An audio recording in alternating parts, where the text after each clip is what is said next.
Discussing it now, joining me, Morgan Ortagus, Richard Grenell, Senator Scott Brown, and Gina Loudon. All right, Senator Brown, that's your guy. I guess, that's the stuff people like. But by the same token, some do say, golly, is that language, is it presidential, or have we gotten beyond that? Well, listen, it's language that everybody uses, certainly here in New Hampshire, to make a point. That's him being him. It's not necessarily language I would use. I've used it in the past, and I will probably continue to use it. And what you're seeing in New Hampshire is a tremendous amount of energy. As we talked about the other day, I went to a rally, 5,000 strong, another couple of thousand outside. Same with this one. It was packed beyond belief. A lot of energy, a lot of ground game. I've noted the kind of the commentary, and I'm obviously privy to what the ground game is. I'm actually helping with the ground game, and I can assure you it's a lot different than Iowa.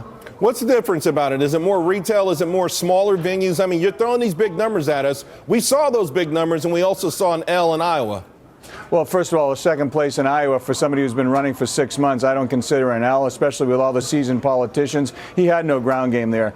Period. I mean, I know it, you know it, everybody knows it, because he didn't think he would be doing that well. Now in New Hampshire, though, that's a different story. I think you're going to see the polls tighten. I never thought it would be a 20, 30-point win. Same thing you're seeing with Hillary Clinton. I never thought that Bernie would be blowing her away. I think Bernie's going to win, and win by a good margin, but not the numbers that you're seeing in the polls, because there's probably about 30% of the people in New Hampshire are still undecided, but they're leaning towards Trump, Rubio, and I'd say Kasich, Christie, and Ted's probably in the fifth tier in that fifth person in that group. Richard Grenell, what do you make of it? It does feel like everyone's sort of readjusting their games post Iowa, and to Senator Brown's point, it's still kind of early to say, hey, this is going to be a runaway for anyone. Yeah, it's way too early. But look, for Trump, in Iowa, he was throwing out 2 Corinthians, and then in New Hampshire now he's switched his game and he's throwing out 4-letter words. The fact of the matter is he's shaken up his campaign. He's no longer religious right Donald Trump. He's no longer Donald Trump for Iowa evangelical voters. He's completely pivoting. I say that's a politician. That's what a politician does. Maybe you can argue that Donald Trump is getting smarter and he's acting more like a politician, or maybe he's imploding because he is a politician and he's not really that real. So I think the voters are going to have to decide who's the real Donald Trump here. 2 Corinthians or 4-letter words? Gina, there's no doubt that the core Donald Trump, enthusiast, if you will, likes the person we showed when we came into the show. That's what they were attracted to in the beginning. You think he's just going to go down this track, be who he is, 4-letter words and all? Yeah, because I hate to admit this, but I have known a Christian to use a 4-letter word before. It actually happens, Charles. I think have you ever noticed one to use that many while they were running for president in one night? Definitely not. But this is what the people who love Trump love. They love that he doesn't play by the establishment's rules. That's how he's won what he's won so far. And so I don't see anything that's going to stop him. I think he's going to keep shocking us over and over again. And by the way, we're still talking about it the next day. We are talking about it. Here's the thing, though, Morgan. We talked about these poll numbers, right? And Donald Trump started the week at 38. He's at 34. I think for me, if I was in a Trump camp, I'd be a little bit more concerned about he's got a solid following, but it doesn't seem to hover much more above 30. If all of those establishment folks dropped out and got behind one person, it seems like they could win New Hampshire. It wouldn't be your boy Jeb, though, I don't think. Let's give him a chance. No one's voted yet in New Hampshire, number one. There was 2 main things about Iowa that were completely wrong. The public polls were wrong. The Des Moines Register poll, in which everyone said, oh, this is the most accurate thing that's ever happened in Iowa, it was wrong when it comes to Trump. Secondly, everyone said if there's record turnout, this is going to benefit Trump. All of these people were coming for Trump. And actually, that wasn't the case at all. The record turnout supported clearly Cruz, Rubio, who really nipped at Trump's heels. So I respectfully disagree with Senator Brown, who I like quite a bit. But Trump tried to play in Iowa. He just didn't play smartly. And I don't think he's playing smartly in New Hampshire. Senator Brown, what do you make of that? That there's no doubt that Donald Trump, sparked the imagination of voters. You certainly have to give him credit for the record-setting numbers in Iowa, but they all didn't come and vote for him.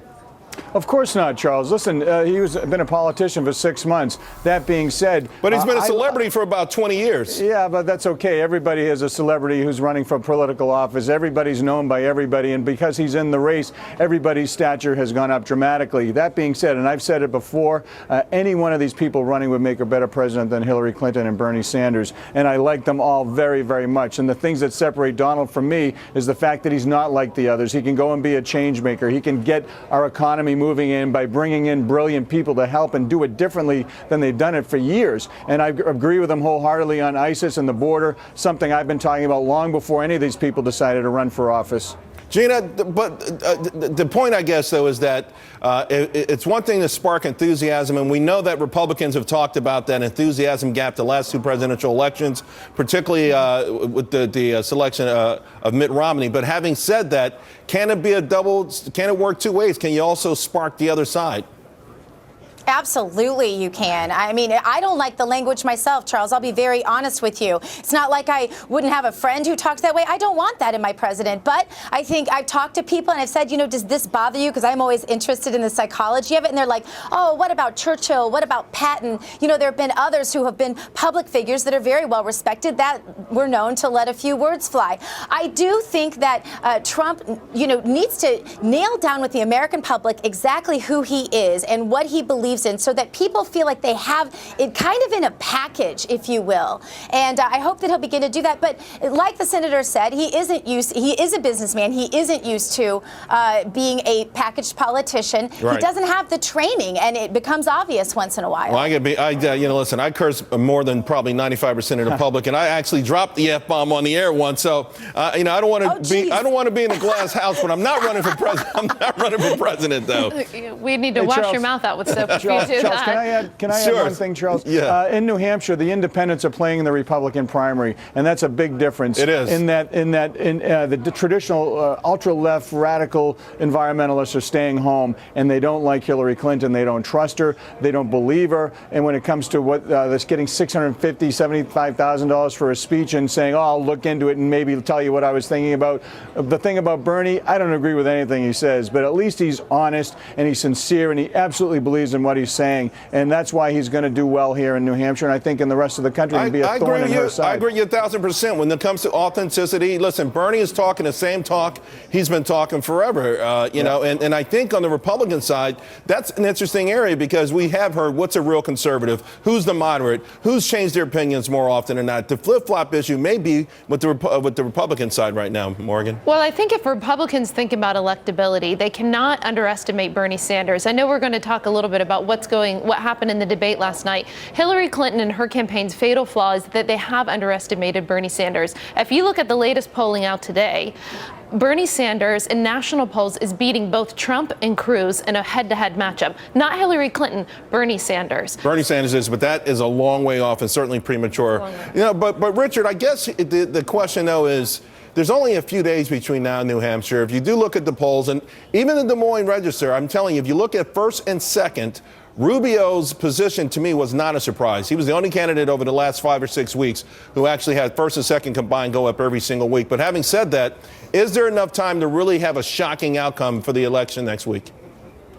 Yeah, I think there will be. Look, let's go back to Morgan's point, which was a great point, that the polls have all been wrong and political reporters keep reporting on the polls. Look, I think we're missing one point about Donald Trump is that I don't care if he's using four-letter words or if he's mispronouncing a Bible's name. It's about authenticity. Do voters think that he's authentic? Is he religious, Trump, or is he kind of brash, I'll use four-letter words? It's not about the four-letter words. It's about consistency. He's clearly shifted from Iowa to New Hampshire. And all I'm saying is that's right. A problem. When voters see two different people so quickly, voters are not going to go for that. I got They're a feeling gonna and smell one this. we saw coming into the show is the one we're going to get from here on out, because I think that's your real New York City Donald Trump right off the cuff. New York telling it to you. values. Telling it to you the way you want. Guys, we're going to pick it up, but we got to go to break here. And I also want to remind the audience not to miss our special coverage.